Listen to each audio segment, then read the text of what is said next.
Medicul gastroenterolog tratează o varietate de afecțiuni gastrointestinale.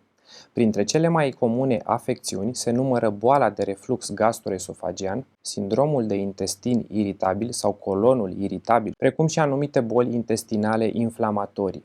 În plus față de aceste afecțiuni ale sistemului gastrointestinal, medicul gastroenterolog tratează și afecțiunile celorlalte organe aflate în cavitatea abdominală și anume ficatul, unde capul de afiș este reprezentat de hepatitele și cirozele de diverse cauze, afecțiunile vezicii și ale căilor biliare, precum și afecțiunile pancreasului.